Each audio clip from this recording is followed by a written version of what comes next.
Good afternoon, everyone. My name is Willie Green, and I'm a lead on the talent outreach team and people operations here at Google. And I want to welcome you to Talks at Google. I'm excited to bring back a guest we've had before, almost about 8 years ago, to Talks at Google. His name is George Mumford. He is a psychologist, elite performance expert, and author of the groundbreaking book, The Mindful Athlete. He has worked with many athletes that we all know: Michael Jordan, Kobe Bryant, Shaquille O'Neal, and many others. And George has consulted with high school, college, and Olympic athletes, inmates, and corporate executives. And he's a sought after public speaker at both business and athletic conferences, nationally and internationally. And 2 weeks ago, he released his latest book, Unlocked: Embrace Your Greatness and the Flow, Discover Success. George is the founder and president of the Hurricane and currently lives in Boston, Massachusetts. I'm happily coming from Cambridge, so we happy to have that connection today. And before we start, a quick reminder that we will be opening it all to questions from the chat. So please add questions throughout this conversation to the chat. But with that, I'd like to welcome back to Google Mr. George Mumford. Hi, Willie, and uh, great to be here. Excited to be back here at Google. I have a lot of friends at Google, so it's an exciting time, and it's also, like I said, great to be here. Well, it's great to see you.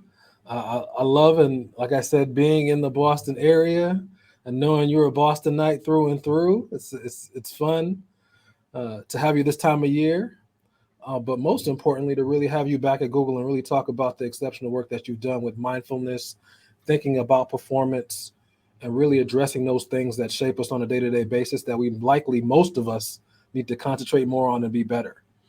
But first, the one thing I want to dig in on is with this book that just came out.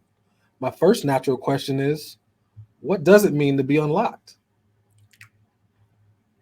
What does it mean to be unlocked? Um, since we're in Boston, we talk about Game 7, Boston against Philadelphia, and Jason Tatum had 51 points. And he began the previous game going 0 for 10. And when you're unlocked, you go from it's like if you have one of those, you can be unlocked for a moment, you can be unlocked for a long period of time. Unlock means there's no hindrance, there's no impediment to your ability to honestly express yourself or to achieve what your goal is. You have an intention and you're able to achieve it. But when you're unlocked, you're able to honestly express yourself. Bruce Lee said that martial arts is about the ability for a person to honestly express themselves. Mm, And so when you're unlocked, you're being spontaneous, you're being yourself, you're able to act unhindered. And it's a flow. So the name of my book is Unlocked: Embrace Your Greatness, because you have to embrace your greatness to find the flow. mm, And when you find the flow, you discover success. Now you can have the success without flow, but when mm. you're in the flow, when you're participating in something as if it's effortless, it's just happening, and there's no self-consciousness there. You're expressing your higher self, or you're expressing yourself in a way where people get access to this idea of what it feels like when we're unhindered, when we're able to just freely express ourselves. We're able to be spontaneous. That means of one's own will. It doesn't mean that someone is directing it, or we're emulating somebody. We're being ourselves. And so one thing I can think about when I talk about unlocked, and I'm sure you've had this experience. Have you ever misplaced something and you're looking for something and you can't find it, Mhm. and then you stop looking for it and then you find it? That's Most being definitely. unlocked. Most definitely. Is unlocked. 'Cause there's something in us about that that's preventing us from seeing what's right in front of us or remembering where we put something. So we could talk more about it, but being unlocked is, and you see it. That's why people love athletic competition, or when somebody is locked in, as we say, or in flow, or in the zone. that's when we're able for that period of time to be unlocked. One of the things, and in the description of your book, you talk about finding the flow and discovering success, and saying to unlock the greatness that you have to crack the shell to access what's underneath. Can you talk about either how you did that for yourself or how Yes, you've done that for others? How do you get someone to crack the shell? Because we've built these shells yes, over yes, time. yes. Well, yeah, we're Martin Buber talked about it in his book, The Way of Man. He says we all have a divine spark encrusted in a shell, and then we have a system of hideouts where we're hiding from ourselves, where we're locked in. We lock ourselves up, so only we can lock ourselves out. So for me, my experience of dealing with substance abuse and chronic pain was this idea of understanding that just like a caterpillar that's in a chrysalis, um, its job is to break through the chrysalis, and when it gets through the chrysalis, it's a butterfly and it's able to fly. And so there's a story about this young boy who found the chrysalis in the forest or someplace, and he took it home. And what he did was he tried to help the little being that's inside there by taking a scissor and cutting it so it would be easier for for the for the for the being to get out. So when the being emerged from the chrysalis, it was ill formed and it fell on the ground. And so what's the moral of the story? The moral of the story is no struggle, no swag. No struggle, no fly. It's the struggle of breaking out, and then because of the struggle, we develop the strength to fly.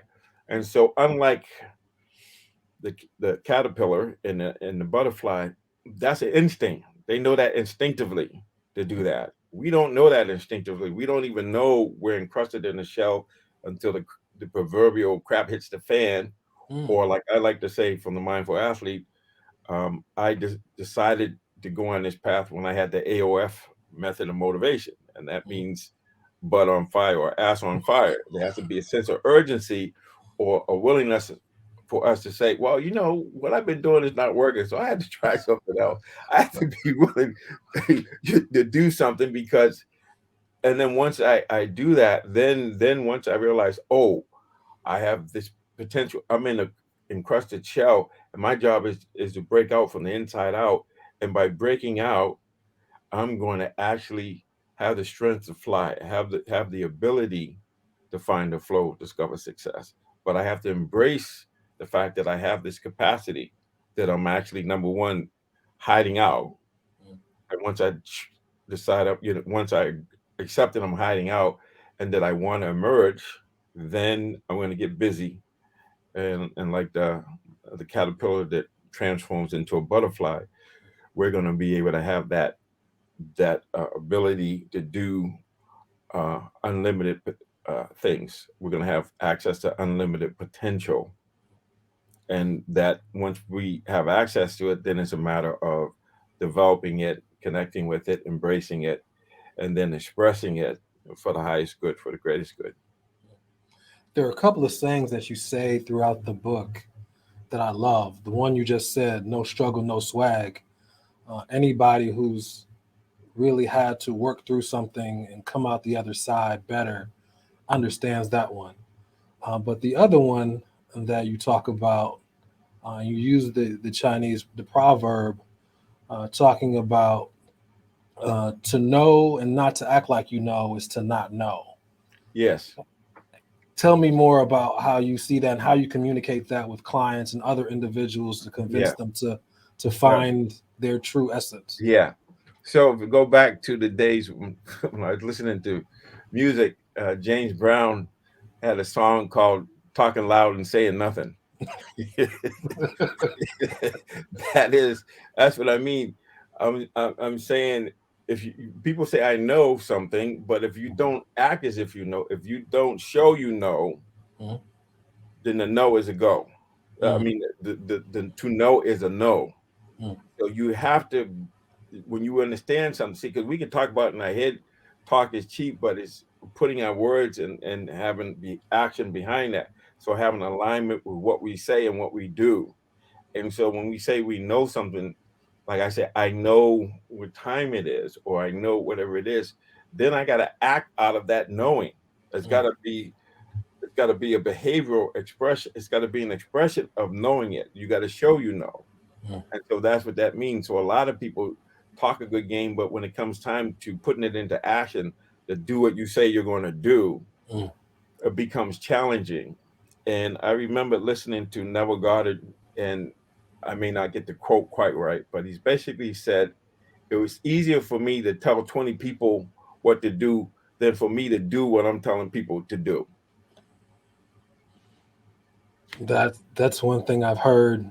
I know my parents will laugh because they'll say, you know, if you know better, you do better, and the Yeah. levels of integrity that you're talking about are key. And I'm fascinated by how you use it and talk about it in the book. But I want to actually go back to your background, especially when we talked about the context of the caterpillar and the shell and emerging. That almost sounds like your life's journey.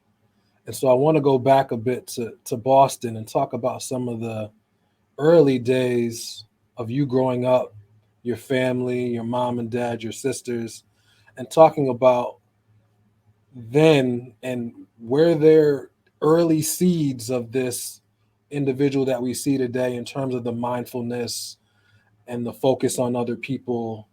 Like, where did that get started? Where can I say,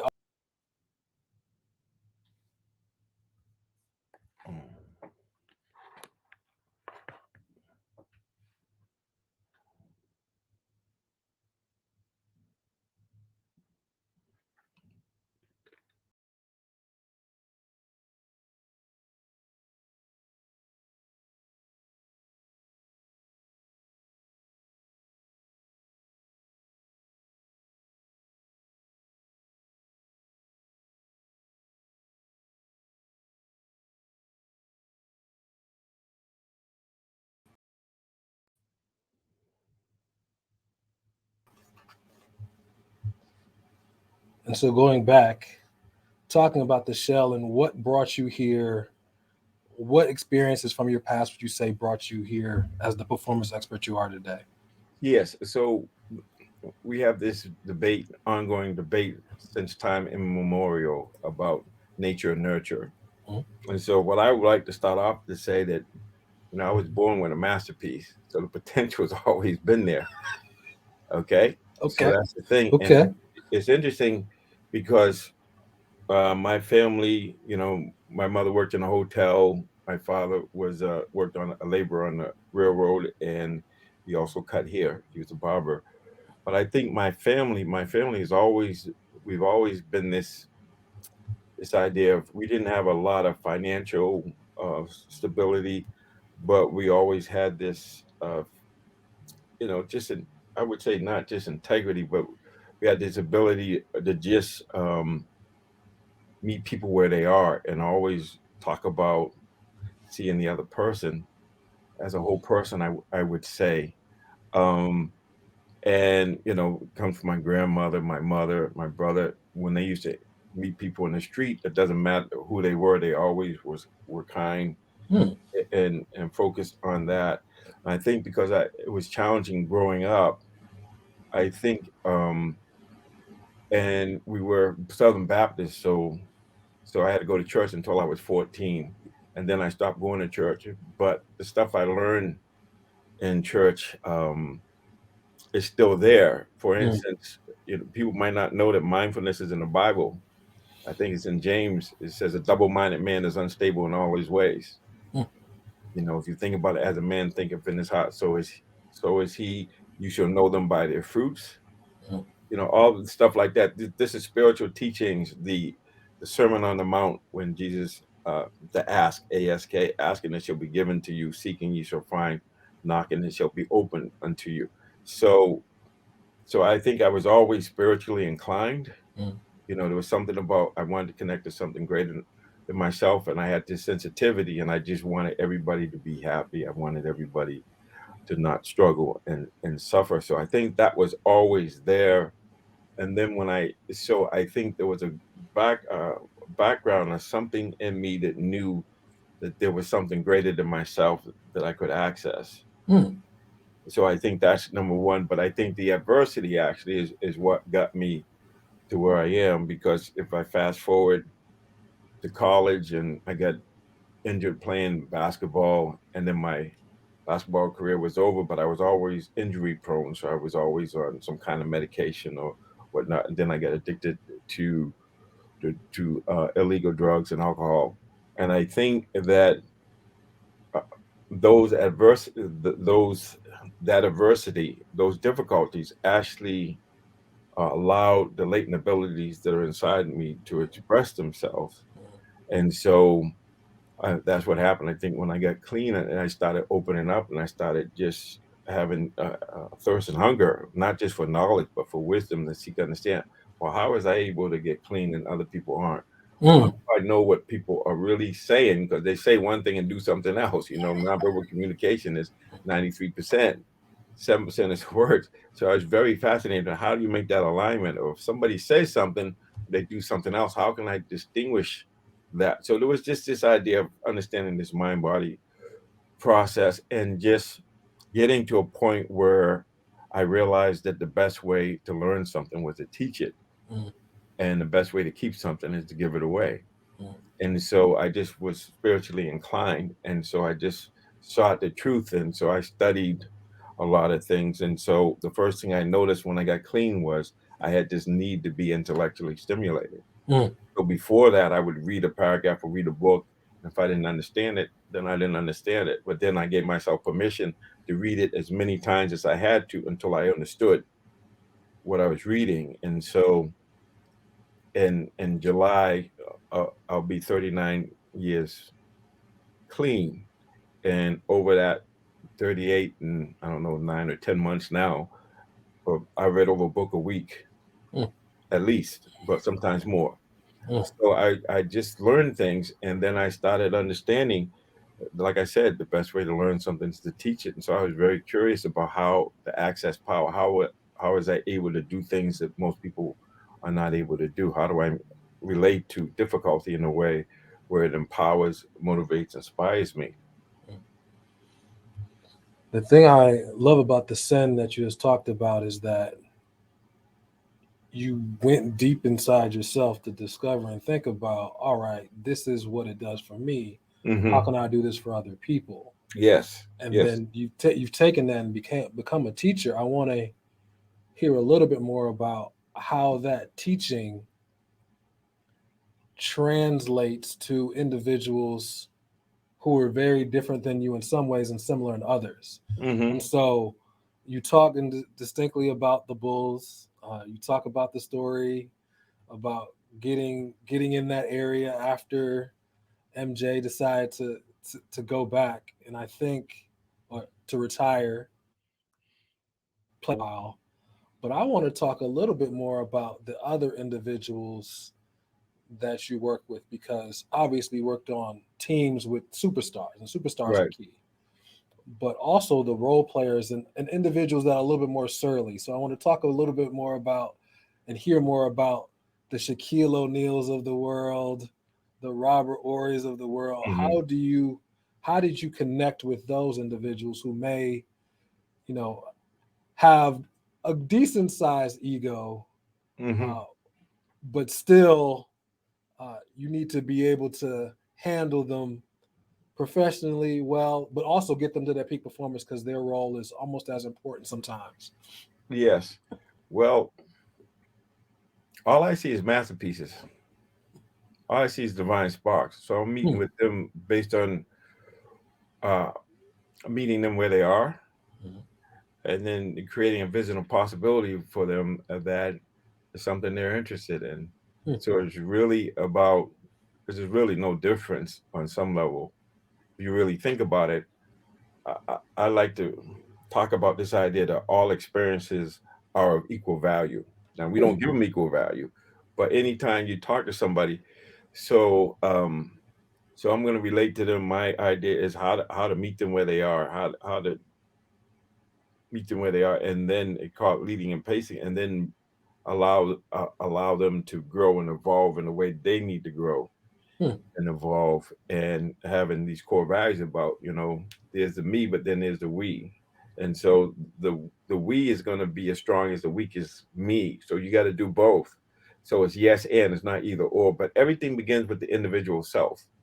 So it's an inside job, so they Hmm. meet the person where they are, and then, depending on how coachable, teachable, and what they want, then being able to allow them, it's the same deal, how to get them to be the best version of themselves. But that's a choice they have to make. They're responsible for that. My job is to create a possibility for them, to talk to them about, hey, if you're interested, this is what's possible for you. So it's never force. It's more like, and I would say back in those days, I was more laissez-faire, where, if they wanted to, to do it, then I'd engage with them. Now I think I'm more apt to, I'd say, the people I'm working with or I want to work with, let's say they're out, they're out in the rain.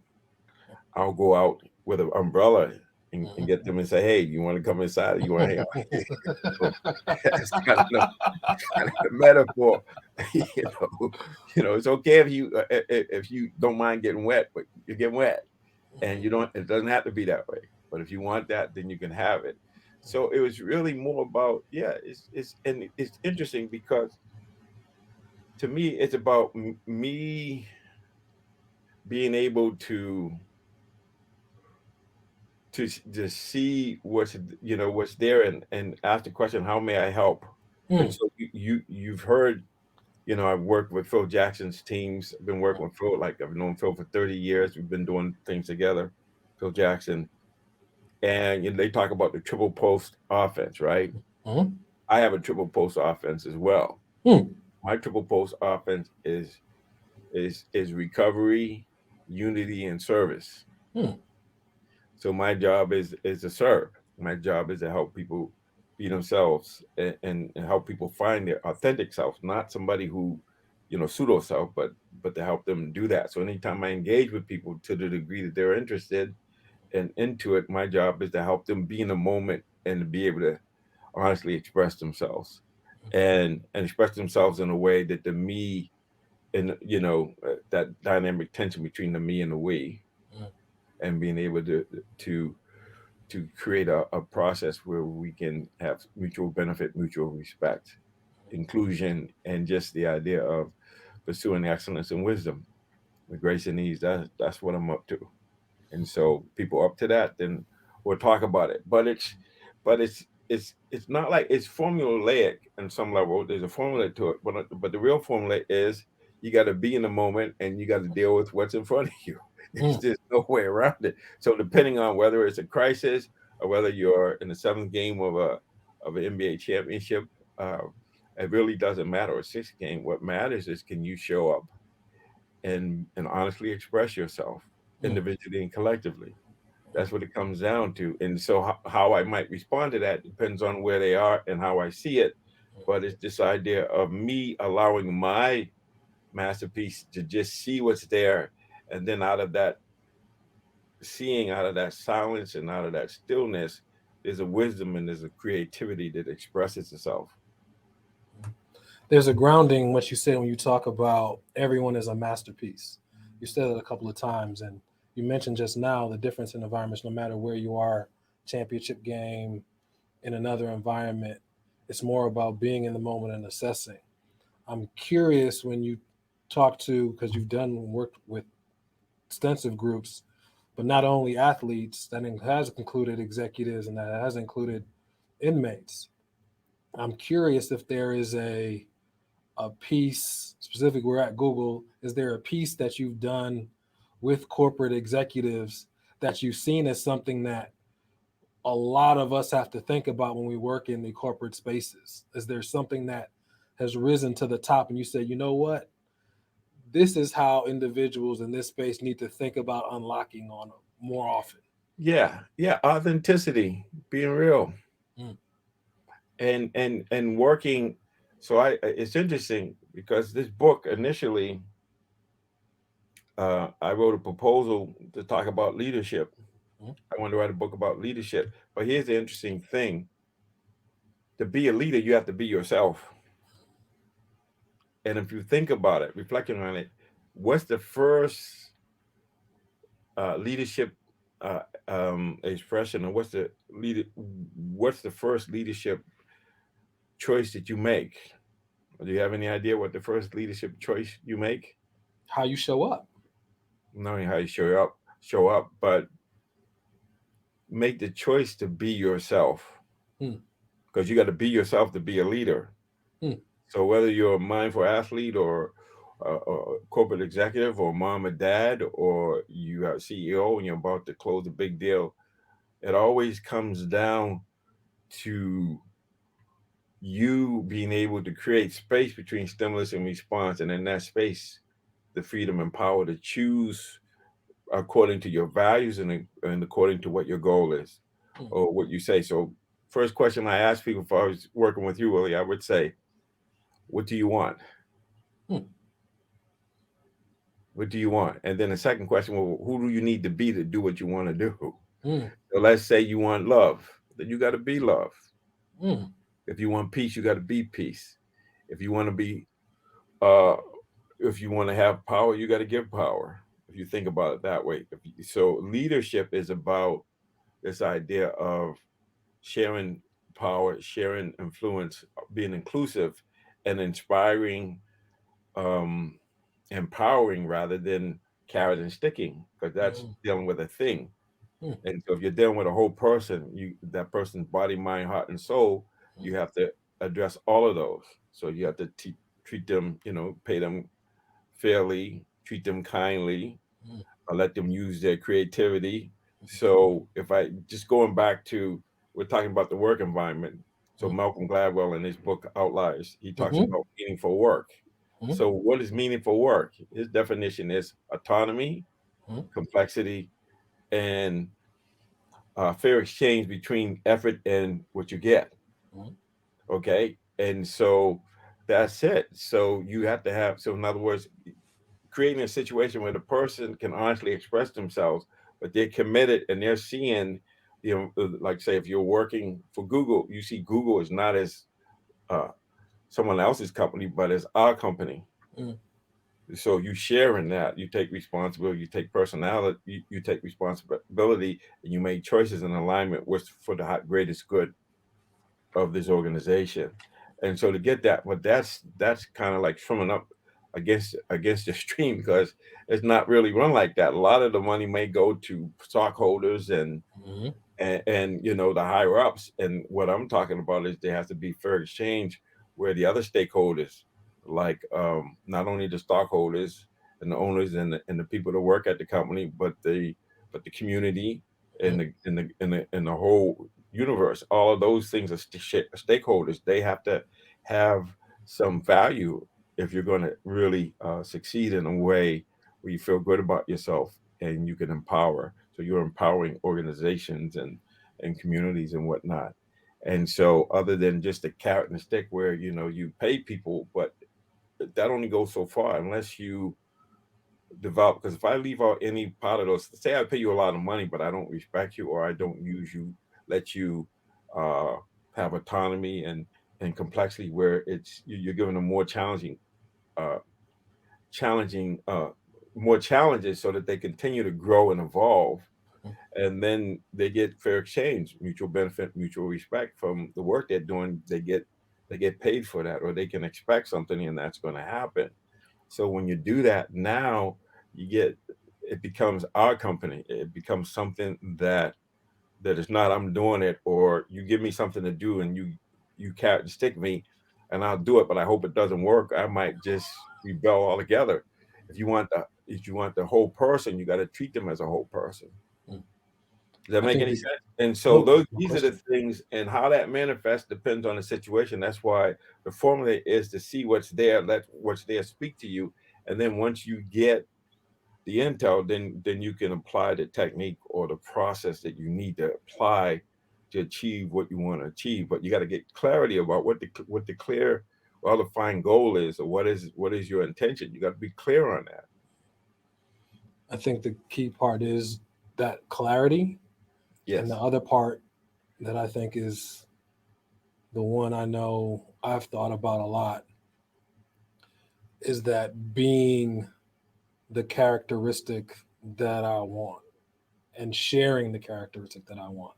I think that's key. That when you say share power and what that means and what that looks like is the true opportunity for a lot of individuals as leaders and as individuals, Mm-hmm. not only in the work environment but in family environments and so on. And I think the key part of what you're talking about is trust, Yes. but it has to start with internal and self trust, and then that permeates out. And trust is being able to say and trust yourself to be honest and say out loud what you do want. And I Mm-hmm. think that's a very key insight to what you said. Right now, I want to give a quick reminder. Please, if you have any questions, go ahead and start adding them to the chat if you have not already. Before we look at transitioning to the Q&A part in a few minutes. But one thing I want to key on, though this part has been great, I have to ask, you chose UMass. I want to hear about the choice of UMass. I want to hear how Dr. J ended up being your roommate. Mm-hmm. And I want to hear how you chose your major because we're talking a lot about psychology and mindfulness and pieces, but you did not major in psychology at the University of Massachusetts. So can you talk about a couple of those things?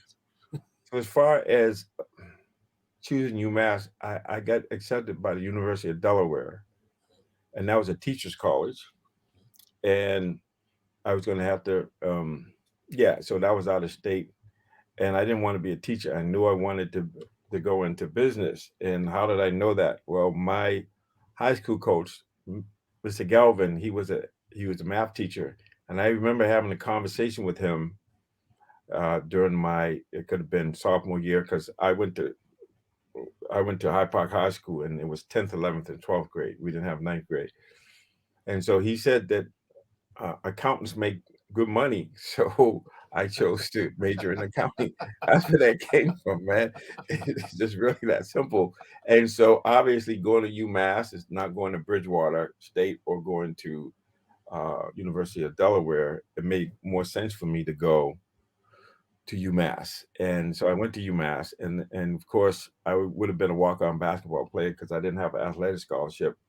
And so my first sophomore year I didn't play. I didn't even go out for the team, but my freshman year, my sophomore year. But having said that, when I got to UMass, it was like the Labor Day weekend, because it was the last, because I decided to go at the last minute. I went to the last orientation, which, so I had to go up the Friday before Labor Day, and of course classes were on started on Labor Day, um, and I was up there and I saw these guys playing basketball, and there was this one dude playing basketball with street shoes on, dunking on people, and I said, "Well, who's this homie? I mean, who's this guy here?" And that's when I first met Dr. J, and of course we played pickup a lot. We played together, and even though I was on a team, we play pickup, and sometimes we go to different places. We might go to Connecticut or Springfield, and even in one year, after actually, one year we actually went to Boston to play,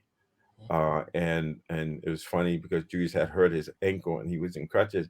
But then when the game started, he just started playing. So I ended up. So we just played together. So we decided to room together because we played, and I had the intention of playing for the varsity, um, and and that's when my career ended pretty much. But I was still involved with the team. Obviously, him being my roommate, so I would actually host recruits that would come to UMass. So I was still very involved in it, even though I didn't play for the team.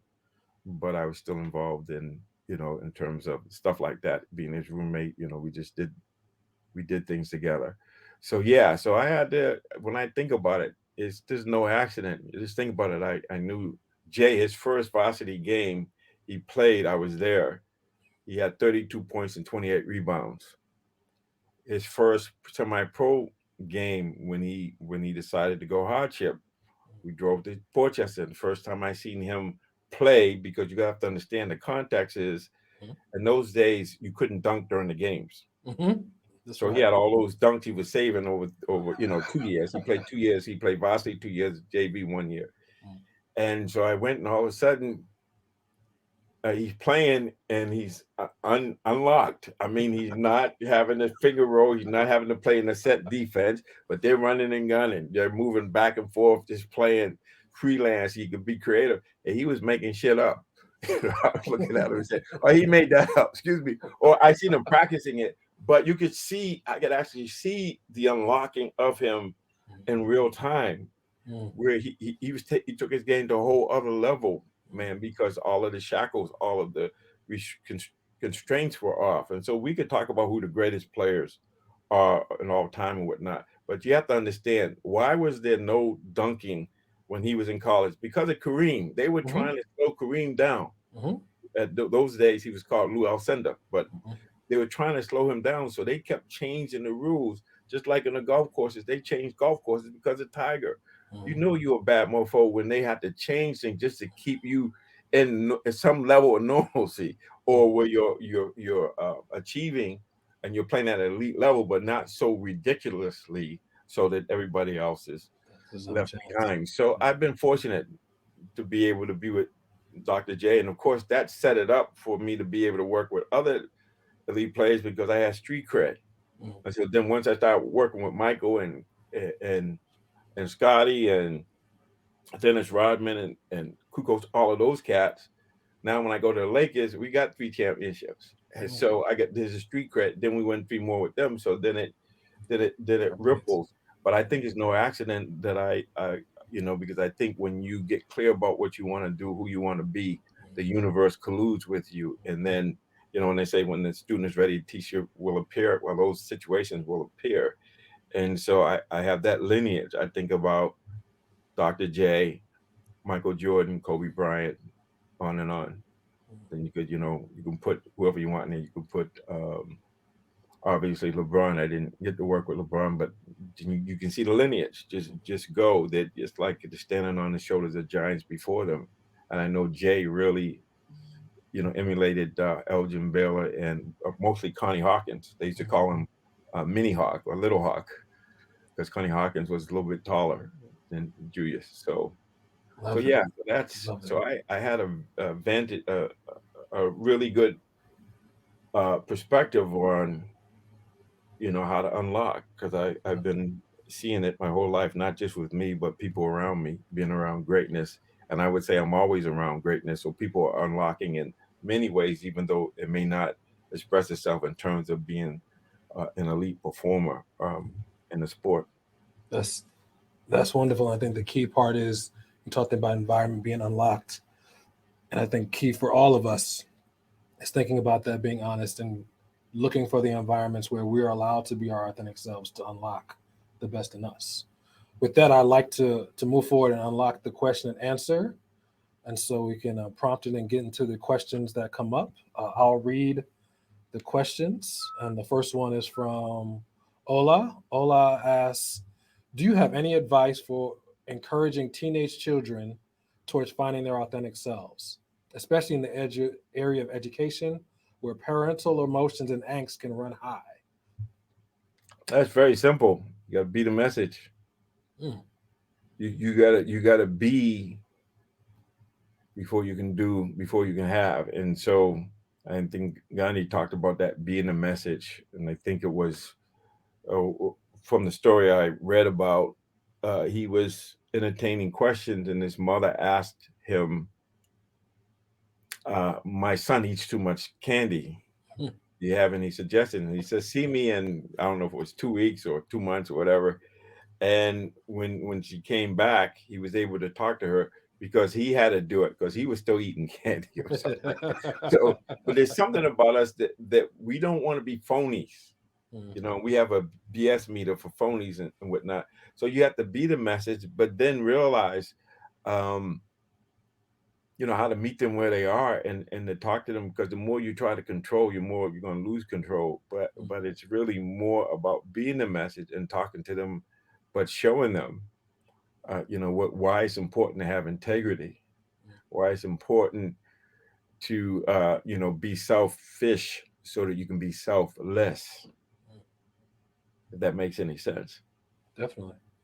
I think that the be the message part is the part that's key, and then again, like what you just mentioned, allowing the room for individuals to be themselves. I think it's Yeah, many situations, parents want certain things for their kids, and you can want things for people as much as you like, but that's they not the have way to it's own going it. to work. Yeah. Yeah, they have to own it. The other thing is tough love is really important, and we know that from the research that the kids that turn out the best are the ones that they have that autonomy to say, okay, this is what I'm going to do. Okay, if you're going to do it, then you got to commit to being really good at it, putting in the work, and so that tough love, they still need structure, but it's aligned with what they say they want to do, Mm, who they say they want to be. So it has to be that kind of experience where you're encouraging them, but they have to, like I talked about autonomy, meaningful work. They have to have autonomy and they have to take responsibility. So one of the main things we want to talk about is why do you do this stuff? So if you think about what you want them to turn into, whether male or female, you want them to be how do I want to say it? They have to develop maturity. It means that they take responsibility and they take. It's one thing to have the authority, but you have to have the responsibility. So they have to be mature. We want them to be mature as soon as possible, not mature where they're doing things that other adults do that's inappropriate, but really mature about they are responsible mm, and they learn how to that they have to know they have self-awareness, but now they got to self-regulate thoughts, feelings, behavior based on doing what you're doing. So you have to at least delay gratification mm, and be able to say yes to the right things and no to the wrong and say no to the wrong things. And so you're talking about um, we want to have this idea of maturity, and I say this goes for all of us: maturity and rational. Be rational, not to be irrational. True north is true north. And the third thing is to be productive.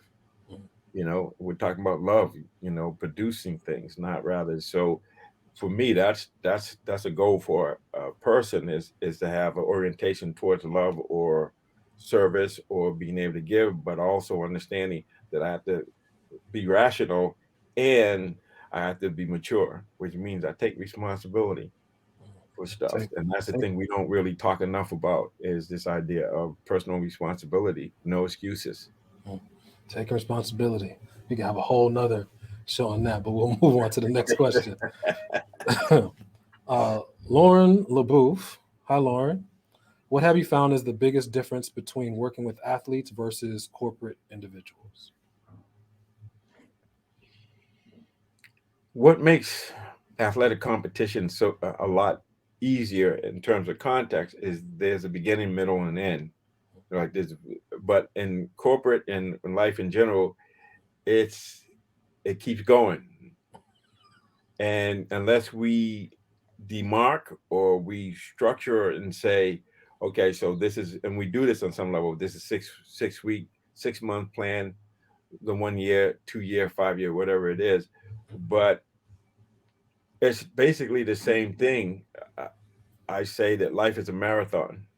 Mm, And even though you're not an athlete, if you don't train like an athlete, you're going to start off too fast or too slow, or you're not going to be getting feedback and adjusting on the fly as you change, as you evolve. And so I'd say it's really the domain, but in terms of having a masterpiece, having a potential, it's the same as how do you master that space you're in. So you're in the corporate space, so you have to understand how to relate to that situation in a way where you're able to be authentic and that you create space. You're able to matriculate or try to achieve whatever goals you are. But you have to be yourself. It's the same. There's a lot of commonality. It's different because it's a different um, environment, a different context, but it's always the same. Can you do you know that the only time you have is now?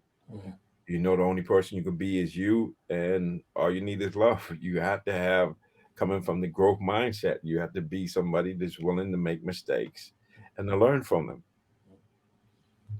yeah, I think that demarcation and knowing that in the sports arena, there's a clock that goes off and everything's over, but in Mhm. corporate life, it doesn't necessarily work that way. But No, no, it's ongoing. George, this has been a wonderful conversation. It's been great to have you back with us at Talks at Google. I want to thank all of you who attended. Uh, but again, George, thank you for sharing your time with us today, your wisdom. I know you're probably cheering for the green and white as they go into the Eastern Conference Finals, unless they play, you know who, later in the NBA playoff season. But to all out there, thank you for watching. Thanks for tuning in, and we'll see you at the next Talks at Google. Have a great day. Thanks, Willie. Yeah.